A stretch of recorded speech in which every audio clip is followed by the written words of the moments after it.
They fired me for going to a networking event. I was just trying to build connections, something they didn't understand.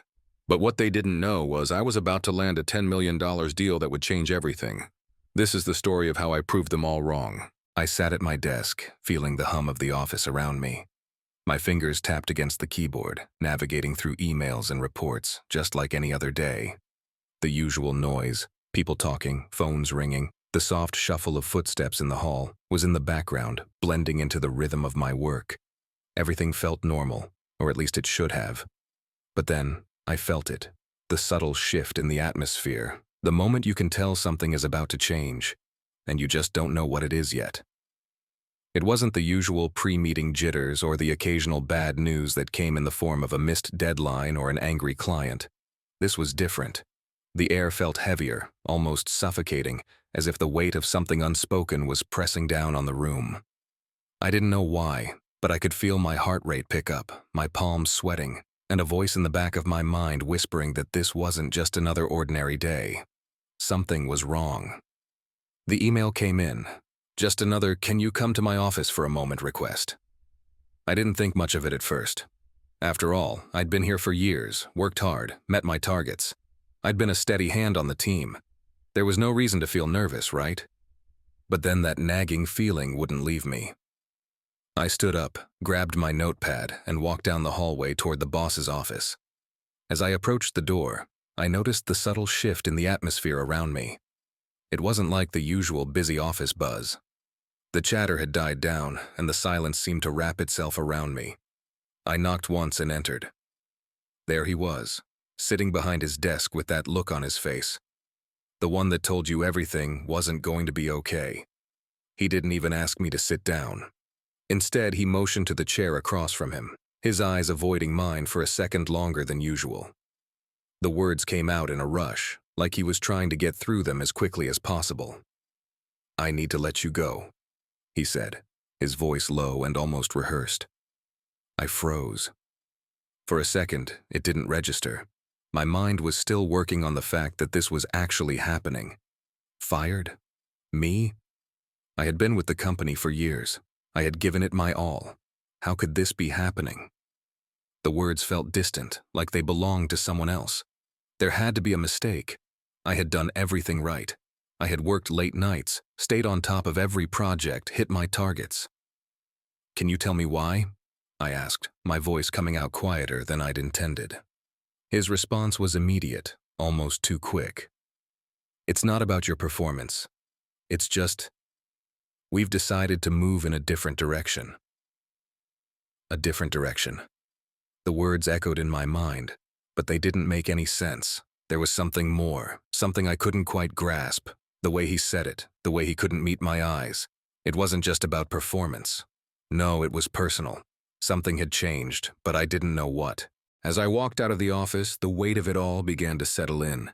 The shock, the confusion, the anger. But deeper than that, there was something else. A quiet certainty that this wasn't the end. No, this was the beginning of something far bigger than I ever anticipated. Something they would regret. The invitation landed in my inbox at the worst possible time.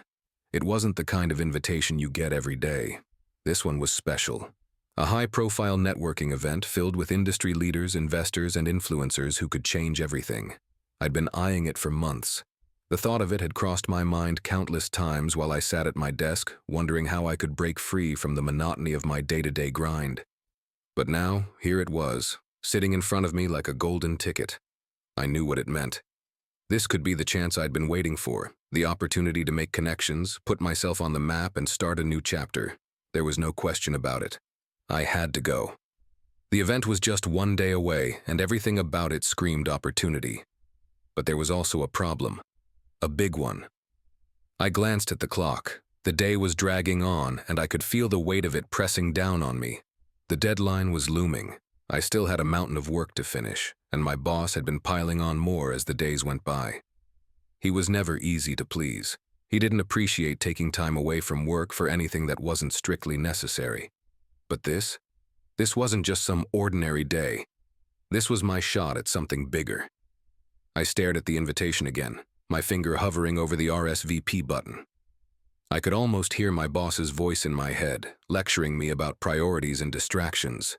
The last time I had taken a day off for something that wasn't work-related, he made sure I knew how disappointed he was.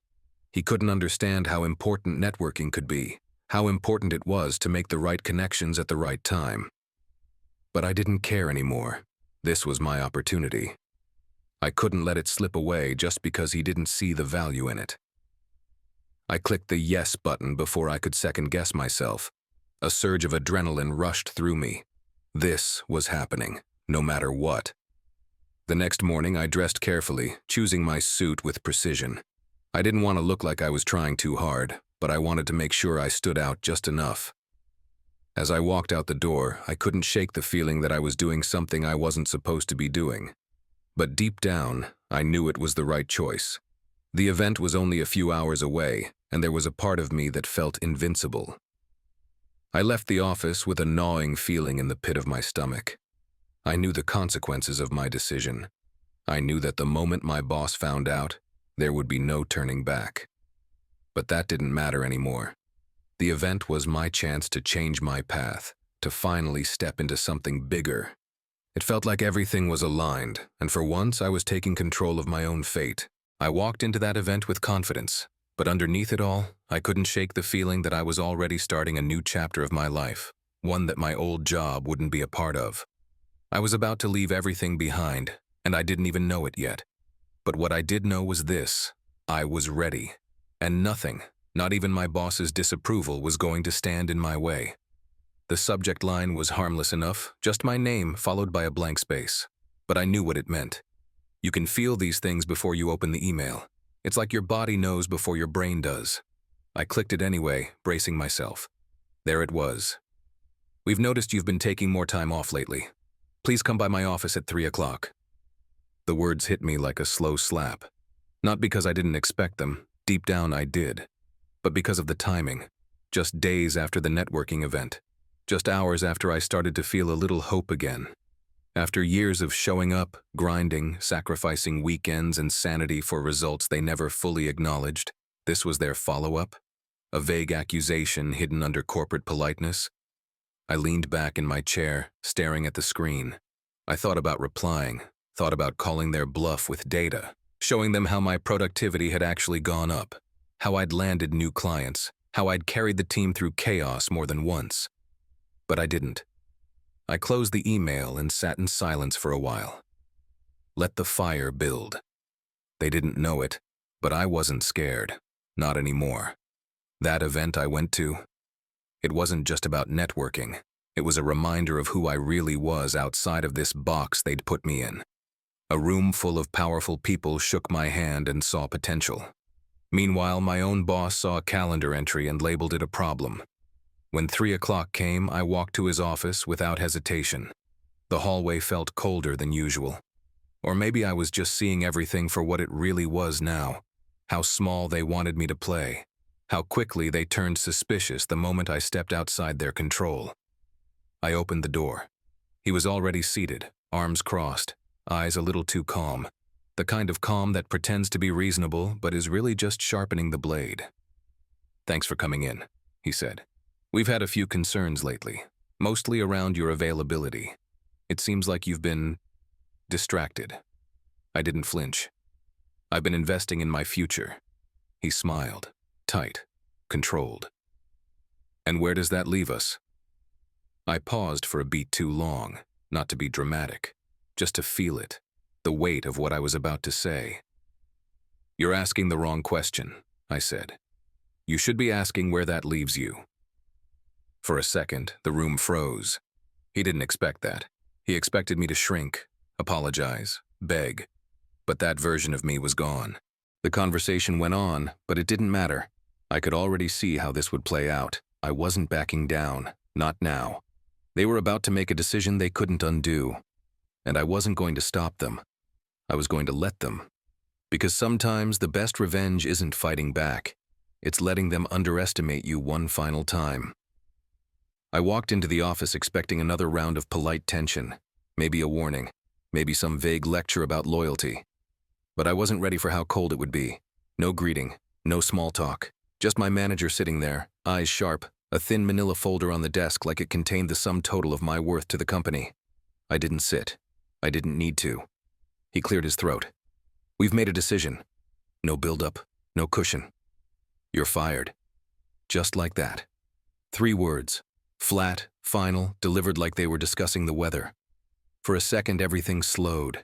The air felt thick. My body stayed still, but my mind raced. Fired? After years of hitting targets, managing crises, mentoring younger reps, saving deals that should have died months ago, fired for going to one networking event? I felt the heat rise behind my eyes, the way it does when humiliation meets fury. My jaw tightened, my chest clenched. But then something unexpected happened. A strange stillness washed over me, like everything snapped into focus. This wasn't a loss, it was a release. He kept talking. HR policies, exit process, severance terms. But I wasn't really listening, not anymore. I watched his face, watched the way he avoided eye contact, like even he knew this was a mistake. Like he knew this wasn't about performance, but power. I had stepped outside the line, dared to have ambition that wasn't approved, and now I was paying for it. But the irony? I had already left the moment I stepped into that event. They thought they were pulling the rug out from under me. What they didn't realize was, I had already built the floor beneath my feet somewhere else, quietly, strategically. That networking event wasn't just a room full of name tags and handshakes. It was leverage, possibility. And one conversation from that night was already turning into something real. He slid the termination papers toward me. I didn't touch them. "Anything you want to say?" he asked, like he expected tears. Maybe regret. I smiled. "Yeah," I said. "Thanks for making the decision easy." That one landed. I saw it in the flicker behind his eyes. I wasn't groveling, I wasn't broken, and I wasn't done. I turned and walked out without a sound, past the desks I used to lead from, past the people who'd stay behind, too afraid to step into anything uncertain. I was out now, free. And for the first time in years, I didn't feel small. I felt clear, dangerous, alive. They thought they ended something, but all they did was start something I'll make sure they never forget. The cardboard box felt heavier than it should have. A few notebooks, some pens, a coffee mug I never washed enough, and a framed photo of my niece that used to remind me why I stayed late. Now it all just felt like debris, remnants of a life I didn't want back. I packed slowly. Not because I was sad. I wasn't mourning the job. I was mourning the time I gave it. The birthdays missed. The dinners I canceled. The weekends I spent hunched over a screen while my manager texted, "One more quick thing." It wasn't just a job. They made it a tether. And I let them. Until now. The walk through the office was quiet. Some people didn't look up. A few gave that forced, sympathetic nod, the kind that says, "Glad it's not me." No one said anything real. That was the culture. Keep your head down. Don't make noise. Pretend performance is all that matters. But we all knew better. I didn't get fired for failing. I got fired for thinking bigger than the box they put me in. I reached the elevator and the doors closed behind me. That's when it hit. Sharp and sudden. Not fear, not shame. Just the weight of betrayal. I gave them years, results, loyalty. And the moment I invested in myself, they cut me loose like a liability. That wasn't a business decision. That was personal.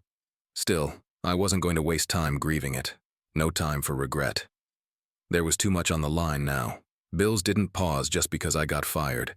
The future didn't come with guarantees. The only thing I knew for sure was this. I had one shot to make something out of this. To take that networking event and squeeze every ounce of potential from it. I couldn't afford to sit around hoping things would work out. I had to make them work. As I walked to my car, I felt that old familiar pressure settle in, the kind that whispers all the worst-case scenarios in your ear. But I also felt something else, stronger, quieter, a pulse of determination under the fear. This wasn't just about finding a new job. This was about proving something. To them, to me, to everyone watching from the sidelines. They fired me like I was disposable, like I had no value unless they were the ones profiting from it. But what they didn't realize is, I'd already started building value they couldn't touch.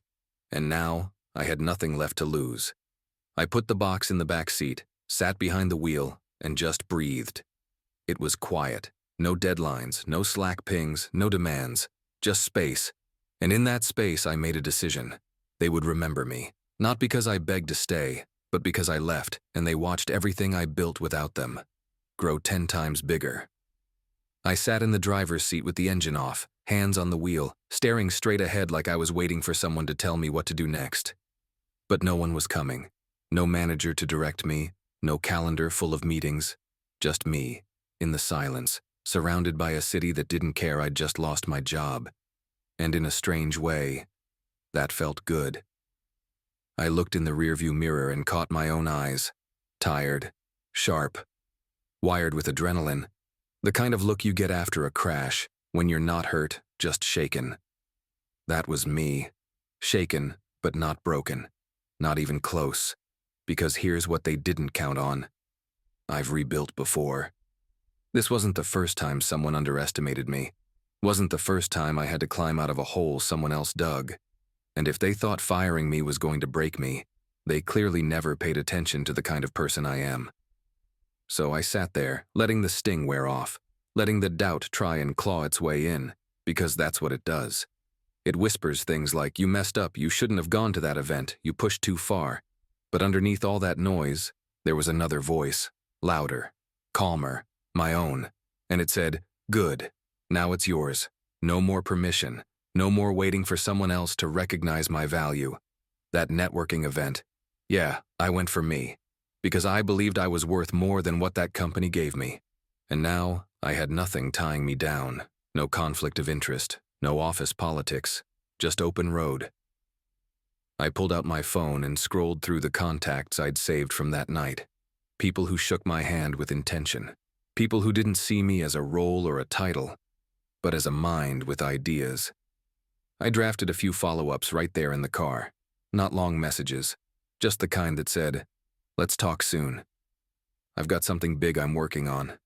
Because I did. I wasn't just going to look for a new job. I was going to build leverage, build something that made them regret ever letting me walk. And I didn't need a corporate structure to do that. I needed clarity, focus, confidence. The kind they tried to take from me on the way out, but they didn't get it. I turned the key, started the engine, and pulled away from the office for the last time. And with every mile between me and that building, I felt lighter, stronger. This was the part no one sees. The quiet in-between where you decide who you're going to be next. And I decided right then. Whatever came next, I wasn't asking for it. I was taking it. The first thing I did when I got home wasn't sulk. It wasn't sit on the couch and drown in self-pity. I dropped the box of office leftovers by the door, grabbed a notepad, and sat at the kitchen table. My phone was already buzzing with missed calls from people who'd heard the news. I didn't answer. I wasn't ready to talk about it, not yet. Not until I had something real in motion. Something they couldn't ignore. I opened my laptop and pulled up the list of names I'd collected at the networking event. Not just business cards and handshakes. These were people who saw something in me. People who took the time to talk, to ask questions, to actually listen. One of them, Alex Mercer, had pulled me aside that night and said, "You're different. If you ever decide to build something of your own, call me." At the time, it felt like a compliment. Now it felt like a lead. I started drafting emails, not generic follow-ups. These were deliberate, targeted. "You mentioned you were expanding your portfolio. Let's talk." Or, "I've got something brewing that aligns with what you said at the event." I wasn't selling anything yet. I was planting seeds, starting fires. And then I made a decision that scared the hell out of me. I opened a blank document and wrote the words, "My offer." If I was going to make this work, I needed more than confidence. I needed clarity. What could I bring to the table that no one else could? What problem could I solve that others hadn't? I thought back to the years I spent inside that company, watching broken systems drain time and money. I knew how to fix them. I'd already done it. Quietly. Efficiently. I just never owned the credit. Now I would. I spent the next 6 hours building the framework of something that could scale. A consulting solution? Maybe. A digital platform? Possibly. I wasn't sure what it would become, but I knew what it had to do. Prove I was never the problem. I was the solution they never invested in.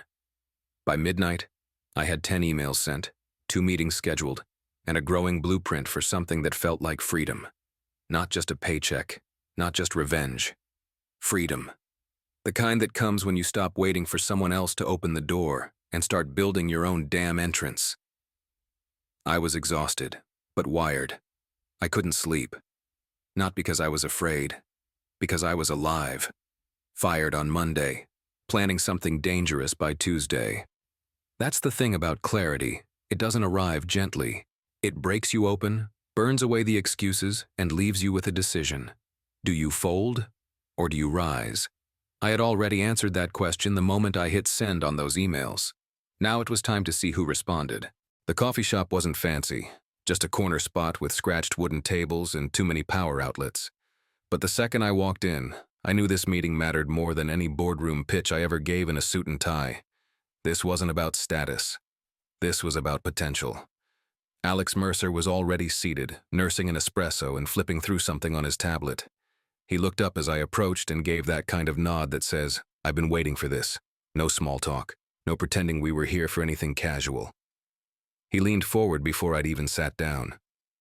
"So," he said, "tell me what you're building." I didn't hesitate. Not because I wasn't nervous, I was, but because I was ready.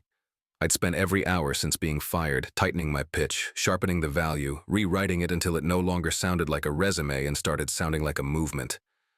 I pulled out my notes and started talking. Not about the job I lost, not about how I got here, about what was next. I laid out the gaps I'd seen in my old industry, the systems that failed, the way companies were bleeding money because no one had the guts or perspective to fix what wasn't glamorous. And then I told him how I'd fix it. Not in theory, in practice. I had done it already, behind closed doors, in a place that never gave me credit. Now I was offering to do it again, on my own terms. Alex didn't blink, he didn't interrupt. He just listened, eyes sharp, fingers occasionally tapping on the table. When I finished, I waited for the usual. The polite pause, the standard, "let me think about it," the thanks but no thanks. But it never came. Instead, he leaned back, took a breath, and said, "You should have been doing this years ago." It landed harder than I expected, because deep down, I knew he was right. I'd waited too long, played too safe, gave too much to people who saw me as replaceable. But that didn't matter now. What mattered was what he said next. "I'm in," he said, "but not as an investor, as a partner. We build this together, scale it fast, and hit the market before anyone even sees it coming." The words hit like a jolt. It wasn't just a meeting anymore. It was ignition. I felt it, something shifting under the surface. Like everything I had been through was finally lining up. The firing, the doubt, the spark. All of it had led to this table, to this moment. As I walked out, the cold wind hit my face, and I didn't even flinch. I wasn't just some guy who got fired anymore. I was someone building something that could change the game. And for the first time, someone else saw it too. Everything was about to change, and I was ready for it. The email came in just after 6 a.m. I hadn't even poured coffee yet. I was sitting at my kitchen table, the same one I used to collapse onto after long days in the office, back when I still believed loyalty would get you somewhere. Now, it was my war room, covered in notes, drafts, call logs, and strategy maps. But this email, this one made me sit still. Subject, agreement signed, let's get started. I blinked twice, making sure I wasn't misreading it. Then I opened the attachment. There it was, the contract, signed, approved, money in motion. Not the $10 million deal. Not yet. But a clean 6 figures to kick off a full system audit for a logistics firm that had been circling the drain for years. The kind of project I used to dream about running, back when I was the one fixing things while someone else got the glory. This time there was no one above me. No red tape, no permission needed. Just me and results. I sat there for a moment, letting it land, letting it matter. Because this was more than just a deal. It was proof. Proof that I hadn't lost my edge, That I wasn't crazy for walking into that networking event and choosing myself over their approval. That getting fired hadn't been a door closing. It had been the whole damn wall falling down, revealing an entirely different landscape behind it. I called Alex. "It's in," I said. He didn't ask which deal. I didn't have to explain. He just laughed, like he'd known this was coming all along. "Good," he said. "Now let's turn that into 5 more. That's when it really hit me. This wasn't luck. This was direction, momentum.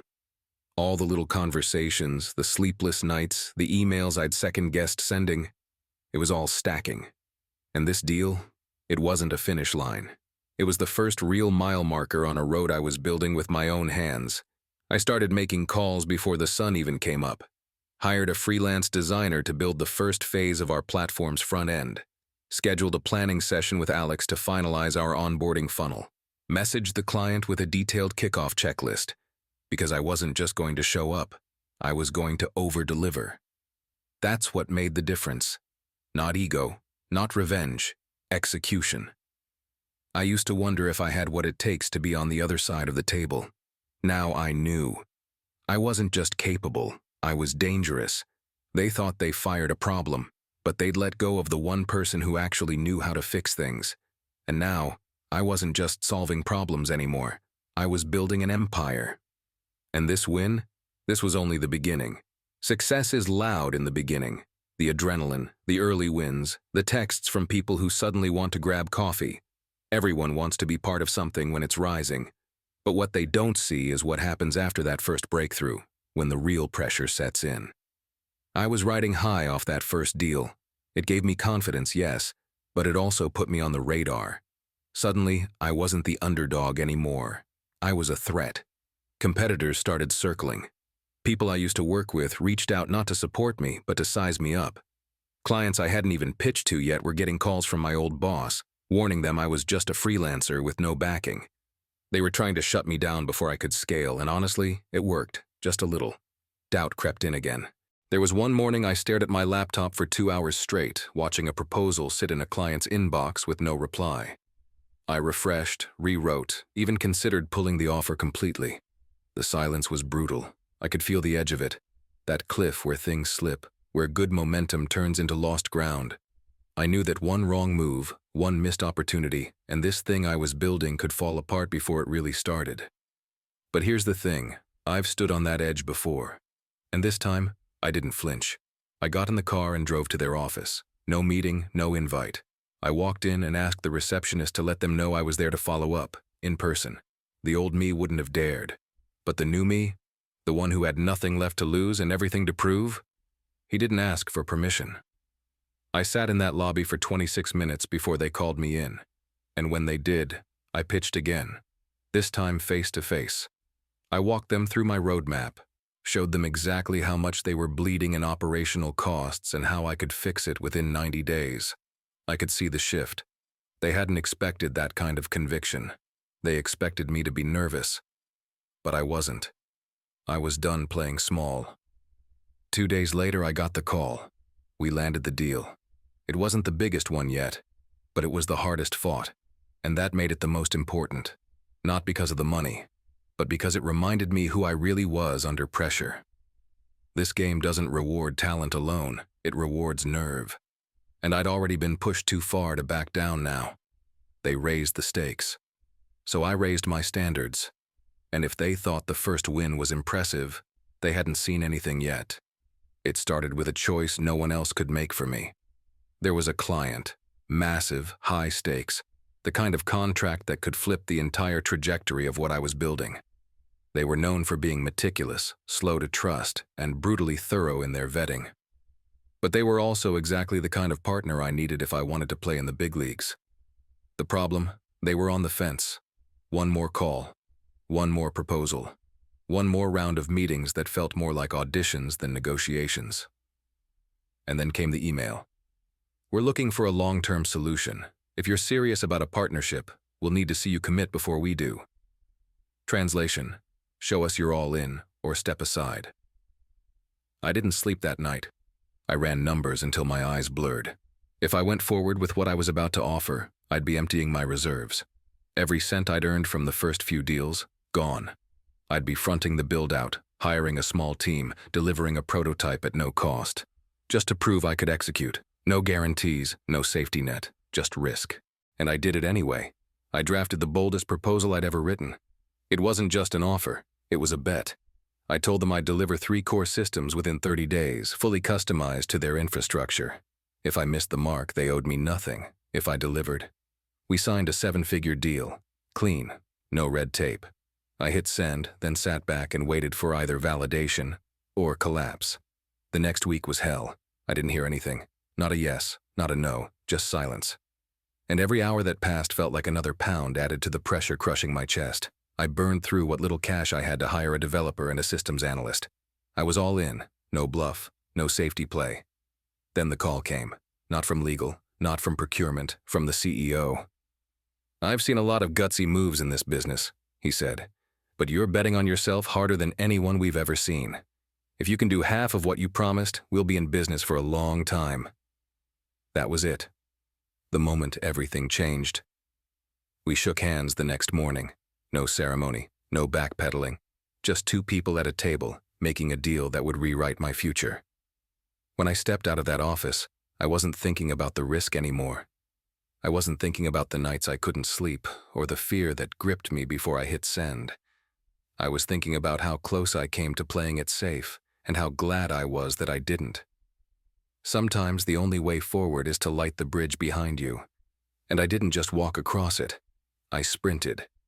It hit me on a Thursday night, 2:13 a.m. to be exact. I was sitting at my desk in the dark, blue light from the screen flickering across a pile of empty coffee mugs and protein bar wrappers. My head was pounding, my inbox was overflowing. 6 tabs were open, each one screaming for attention. Analytics, pitch decks, timelines, budget forecasts.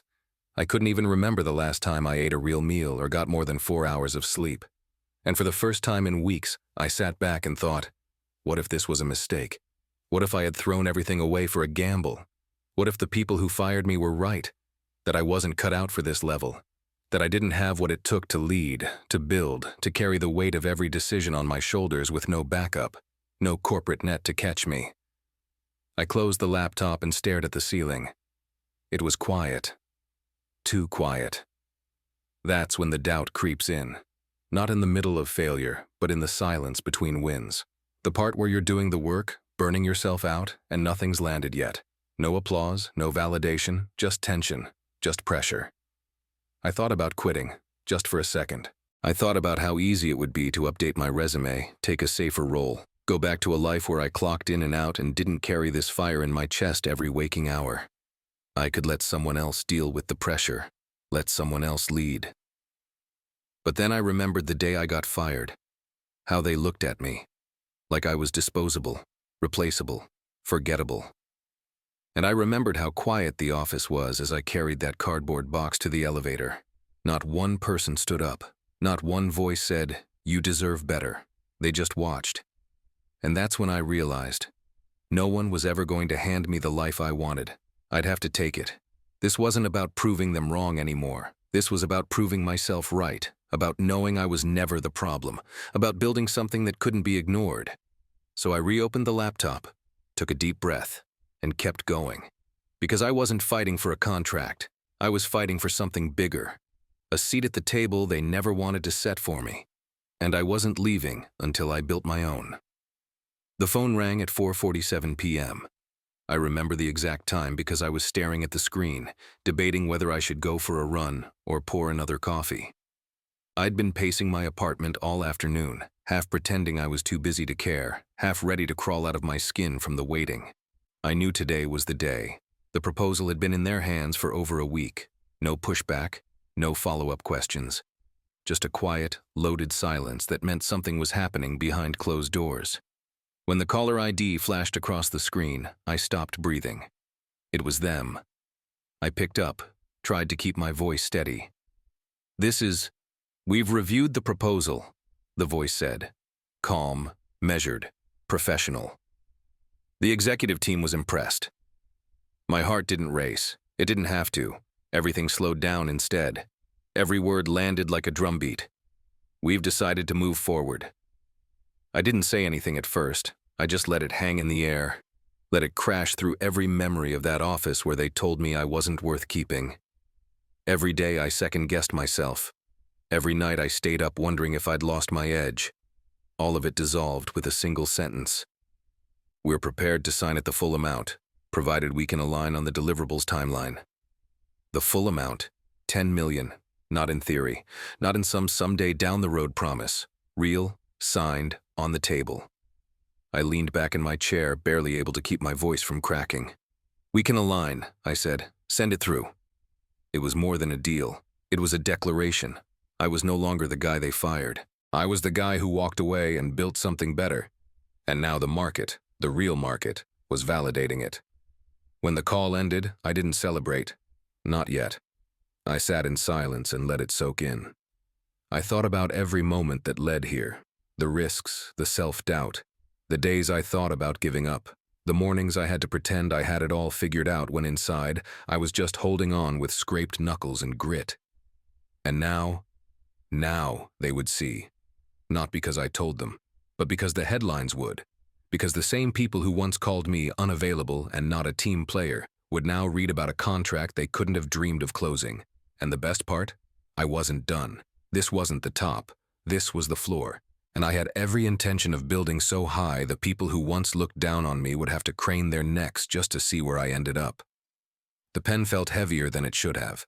Maybe it was the weight of everything behind it, the sleepless nights, the doubt, the risk. Or maybe it was the realization that this wasn't just a contract. It was the turning point, the moment all of it became real. I sat across from the client in a glass-walled conference room, 12 stories above the city. Sunlight spilled across the table.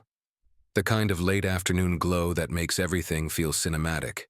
And for a second, it did feel like a movie. One of those scenes where the underdog finally makes it, where the music swells and everything clicks into place. But this wasn't fiction. This was my life. And I had earned every second of it. He slid the papers across the table, one by one. It's all there, he said. Timeline, scope, payout schedule. Once you sign, we're off to the races. I scanned the pages, not because I didn't trust the terms. I'd read them a dozen times already, but because I wanted to feel it. Let the ink, the words, the commitments settle into my bones. This wasn't just about money.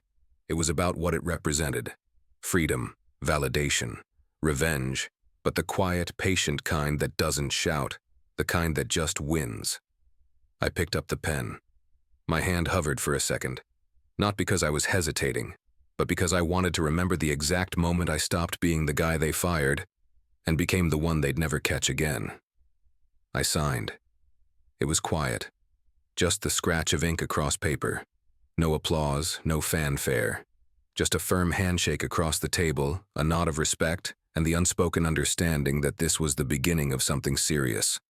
As I walked out of that building, contract folder tucked under my arm, everything looked different. Same city, same noise, same people in tailored suits brushing past me on the sidewalk. But I wasn't the same. Not even close. I didn't have to pretend anymore. I didn't have to downplay what I wanted or shrink myself to fit into rooms that weren't built for me. I'd built my own room now, and the people inside, they didn't ask me to justify my ambition. They welcomed it. That contract was just paper. But it was also proof that I was never the problem, that they fired the wrong person, that betting on myself wasn't crazy, it was overdue. And now that the ink had dried, there was no going back, only forward. I didn't plan on seeing them again, not really. But life has a twisted sense of humor, especially when you rise quietly while they're too busy watching each other to notice you coming back around from a higher angle. It was a month after the deal closed. 10 million. Signed, sealed, already moving through the pipeline. My name was starting to circulate in the same circles I used to beg to be seen in. And then I got an invitation. Industry panel, downtown, full of former colleagues, competitors, and yes, a few familiar faces from the company that fired me. I almost didn't go. Almost. But something in me needed to see it. Not for applause, not to show off, just to know. to stand in the same space and realize I wasn't the same man. I walked in without fanfare, no entourage, no flashy suit, just presence. I took a seat near the front, not because I wanted to be seen, but because I had nothing to hide anymore. That's when I saw him, my old boss. He didn't notice me at first. Why would he? I was invisible the last time he looked at me. Just another employee, easily replaced. But the moment they introduced the panelists and my name was listed as a partner on one of the largest independent strategy firms in the sector, I saw his head snap toward me. Eyes narrowed, recognition flickering into disbelief. He leaned over to someone next to him and said something. They both looked at me, then at the screen, then back at me. And that's when it hit. This is the moment. The moment they realized the person they dismissed had become the one steering the room. I didn't smile, didn't nod. I didn't need to. My existence in that space was the statement. He had fired me like a man clearing dead weight. Now I was the one holding the weight of 10 million inactive contracts, and a fast-growing firm already being whispered about in rooms they couldn't enter anymore. It wasn't personal, I told myself, but it was. Not because I hated them, but because I needed them to not see it coming, because that was always the most satisfying revenge. Success delivered in silence, with no warning, no gloating, just results. I walked past him during the break. He looked like he wanted to say something, but I kept walking, not out of spite, out of clarity, because that version of me, the one they fired, he was gone, and the one who replaced him, he didn't need their validation. He'd already won. The email came in with a soft ping, just one line in the preview. Contract executed. Funds wired. I stared at it for a second, letting it sit there. Not because I doubted it, those days were over, but because I wanted to feel the weight of it. The final click in a series of locked doors. The stamp on the thing they said I'd never do without them. It wasn't just confirmation. It was closure. I was in the lobby of the conference hall when it landed. A regional summit, panels, keynotes, the usual handshakes and name badges. I had been invited to speak, not by someone who knew my story, but by someone who saw the results and wanted to know how I did it. That was the difference now. I wasn't being invited because I fit a mold.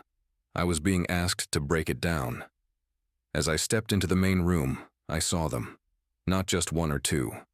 Half the room was made up of people who had seen me struggle. Some had worked beside me in silence. Others had whispered behind doors I wasn't invited to open. A few had been in the room when I was fired. I recognized their eyes before they recognized mine. I took the stage calmly. No nerves, no notes, just truth. And when I looked out at them, I didn't feel the need to prove anything anymore. But I did feel the need to say this. You know, not long ago I was sitting in a cubicle, being told what I wasn't. That I wasn't committed enough. That I wasn't aligned with company values, that I wasn't worth the seat I held. What they didn't realize was I wasn't misaligned. I was outgrowing the table. The room was quiet now. I got fired for stepping outside the box they put me in, and for a while I thought maybe they were right. Maybe I'd gone too far, wanted too much, moved too fast. But the truth is I wasn't wrong. I was just early. A few heads nodded. A month ago, I signed a deal worth more than what I made in 5 years at that company. Not because I chased money, but because I stopped asking for permission. I let it hang there for a second. Let them sit with it. You don't need to be accepted by the people who never saw you clearly to begin with. You don't need their applause. What you need is to bet on yourself before anyone else does. I stepped off the stage to silence, and then a slow rise of applause. Not loud, not forced, just steady. Honest. And in that moment, I didn't feel like I'd arrived. I felt like I'd earned every inch of ground I was standing on. That was the real victory, not the money, not the title, but the fact that they finally saw me for who I was, and it was too late to stop me. I used to think success came from brilliance, from timing, from connections. And sure, those things help. But looking back now, really looking back, I know the truth. The thing that kept me moving, that got me here, wasn't talent or luck. It was persistence, stubborn, unglamorous, relentless persistence. There were nights I wanted to quit. Mornings I woke up with a pit in my stomach and no clue how I was going to keep it all together. Days where rejection hit harder than I'd admit, where the silence from investors, clients, even friends, made me question if I was out of my depth. But I kept going. Not because I was certain, but because I couldn't accept the alternative. When I got fired, it wasn't a clean break. It didn't just take away my paycheck. It stripped away the identity I'd built, the rhythm of predictability, the sense of control. It left me with doubt, with silence, and with one hard question. What now? And the answer was always the same. Keep going. I didn't have the blueprint. I didn't have the title anymore. But I had the fire. I had the work ethic. And I had just enough vision to know that if I stayed in motion, something would break open. Something would happen. It did. The first deal, the first hire. The first time someone said, "We've been hearing about what you're doing." And now it's bigger than I ever imagined. But it wasn't the wins that shaped me. It was the pressure, the rejections, the moments of silence between breakthroughs when it would have been easy to go back, settle, play safe, be grateful for something smaller. I didn't. Because I knew what it felt like to be underestimated, and I decided I'd rather risk everything than live with that feeling again. So I built. From scratch. From nothing. From faith in myself when no one else was betting on me. I built something I could stand on. Something no one could take from me. And I did it not with lightning strikes of genius, but with persistence. Show up. Do the work. Improve. Get hit. Get back up. Repeat. People ask now what the secret is, how I did it.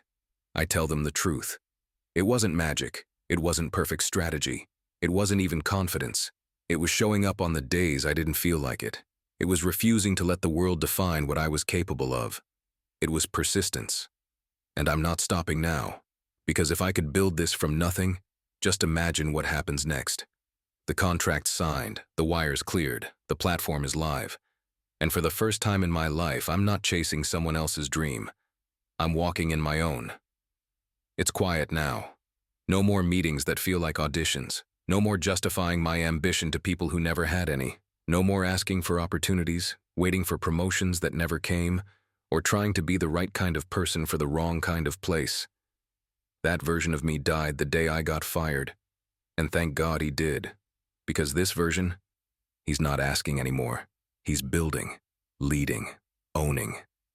I don't wake up with anxiety pressing against my chest now. I wake up with intention, with clarity. The decisions are mine. The wins are mine. So are the risks. But I'll take those any day over the kind of quiet death that comes from staying small to make other people comfortable.